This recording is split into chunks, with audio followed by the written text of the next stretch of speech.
모델로 활동과 연극 무대에 오르며 꿈을 위해 가출까지 감행하는 20살 여자.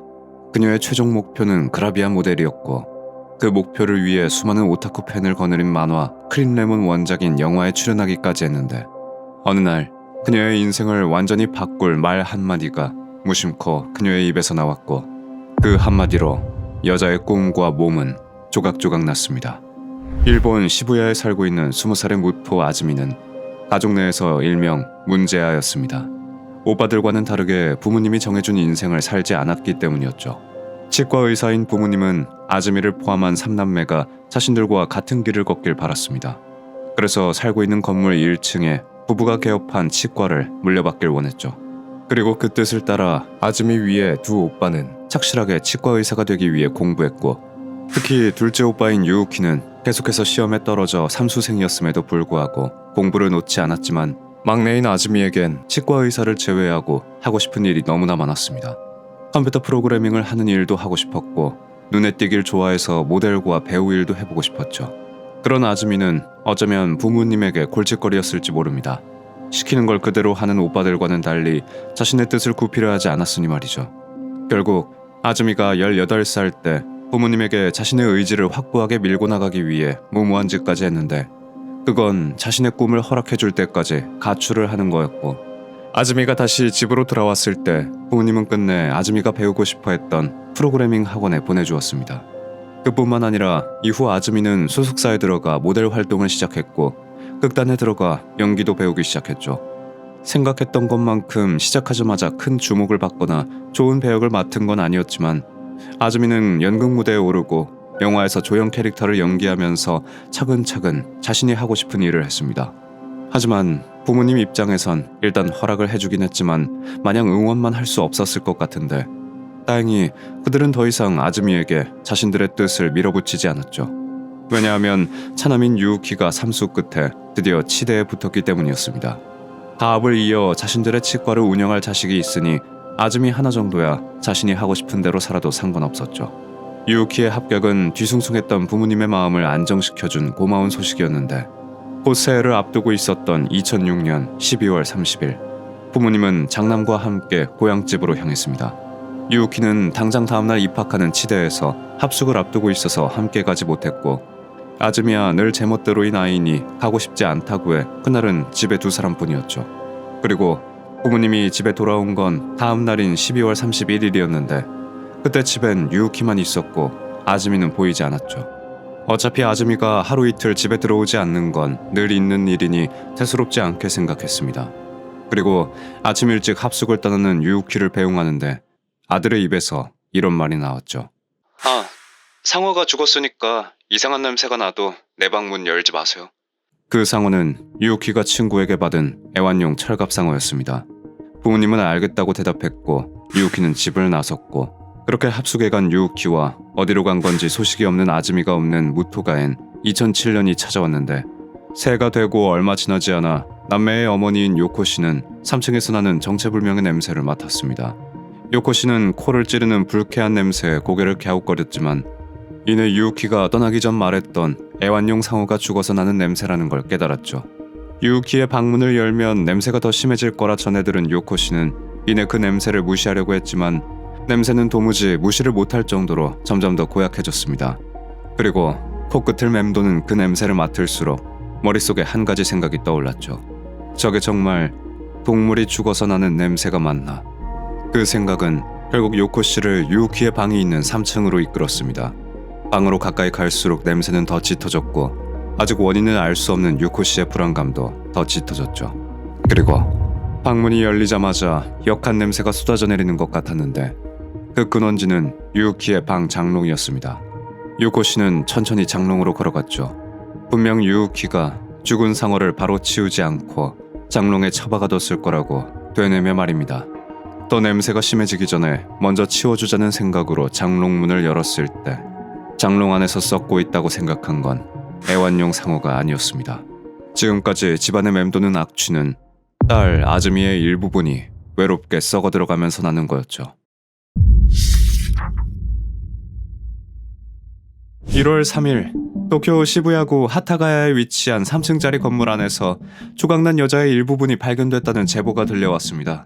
발견된 시신은 흉부와 하복부를 제외하고 관절 부분을 중심으로 절단돼 총 4개의 쓰레기 봉투에 들어있었는데 피해자는 20세 무토 아즈미였고 발견자는 피해자의 어머니 그리고 신고자는 아버지였죠. 건물은 1층이 치과의사인 피해자의 부모님이 운영하는 치과, 나머지 2, 3층을 가정집으로 사용하고 있었는데 문제의 쓰레기 봉투가 발견된 건 차남인 무토 유우키의 방 장롱이었습니다. 용의자가 확실한 상황에서 저희는 급히 방 주인인 유우키를 만나 자세한 이야기를 들어야 했고 지난 12월 31일에 아버지 무토 씨가 유우키를 합숙이 있는 가나가와 현으로 데려다 주었다는 증언을 듣고 그곳으로 향했죠. 합숙 현장에서 유우키를 만났을 때 그는 처음엔 범행 사실을 부인했지만 계속되는 취조에 결국 몇 시간 뒤 자신이 아즈미를 살해한 뒤 토막냈다는 사실을 자백했습니다. 그렇다면 그는 왜 자신의 친동생을 그토록 잔인하게 살해한 걸까요? 유우키가 범행 동기를 고백했을 때 저는 의아함을 감출 수 없었는데요. 그 이유는 그 동기라는 게 너무나 사소했기 때문이었죠. 사건 당일인 12월 31일 부모님이 장남과 함께 고향인 도호쿠로 향했을 때 집에 있었던 유우키와 아즈미는 평범하게 대화를 나눴다고 했습니다. 둘은 그렇게 사이가 좋은 남매는 아니었지만 그렇다고 아예 대화가 단절된 사이도 아니었다고 했죠. 그때 두 사람이 나눈 대화는 곧 유우키가 입학을 할 대학에 대한 것과 소소하게 모델과 배우 활동을 하고 있는 아즈미 커리어에 대한 이야기였던 것으로 추측되는데 그 과정에서 아즈미가 사건의 촉매제가 된 말을 하고 만 겁니다. 오빠는 꿈이 없네? 이후 공부를 해도 안 될 거다라는 말까지 들은 유우키는 방으로 들어가 자신의 목검을 들었다고 했죠.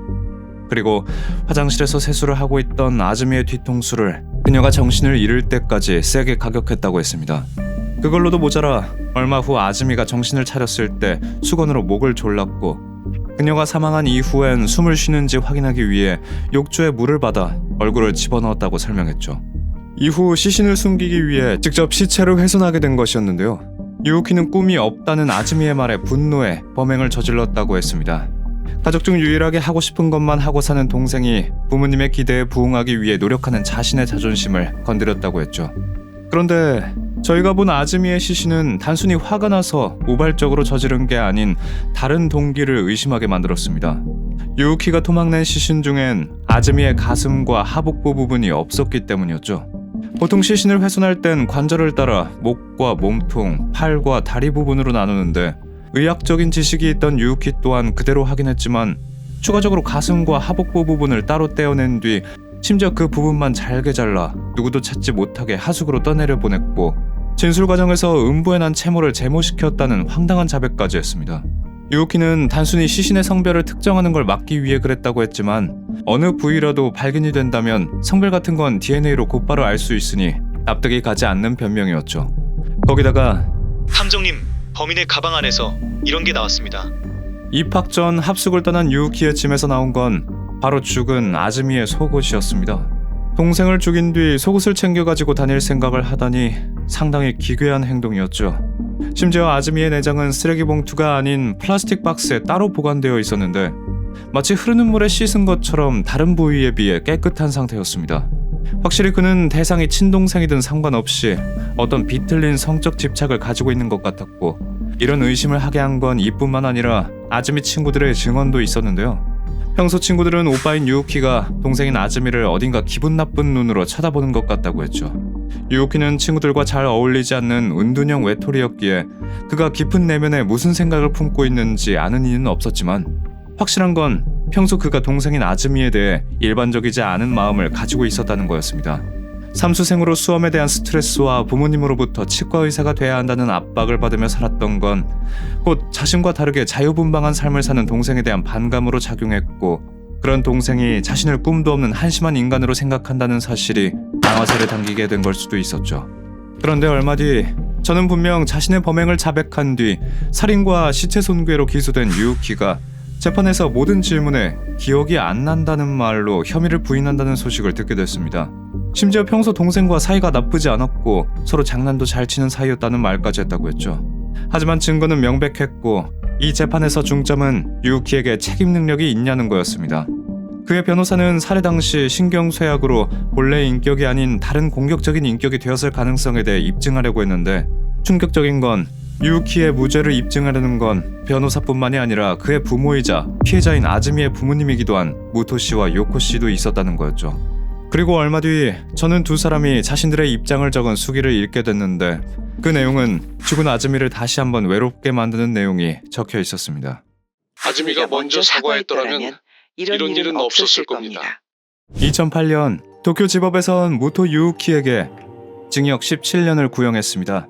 하지만 같은 해 5월에 열린 공판에서 그에게 다중인격이 있다는 주장이 인정돼 징역이 7년으로 감형되었고, 시체 손괴 혐의까지 무죄로 판결되었지만 2009년 열린 2심에서 불행 중 다행으로 다중인격에 대한 주장이 뒤집어져 징역 12년이 확정됐죠.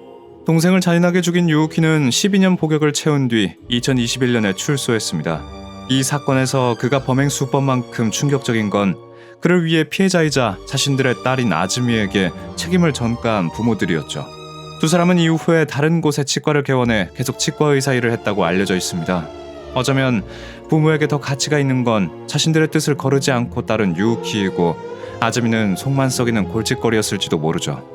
그렇다고 해서 유우키의 형량을 줄이기 위해 수기를 발표하는 게 아즈미를 위한 것도 동시에 유우키를 위한 일도 아니었습니다.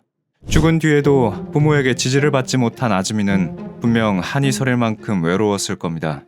평생 자신이 하고 싶은 일을 찾아 자유롭게 살기 위해 노력했던 그녀가 부디 지금은 외롭지 않길 바랍니다.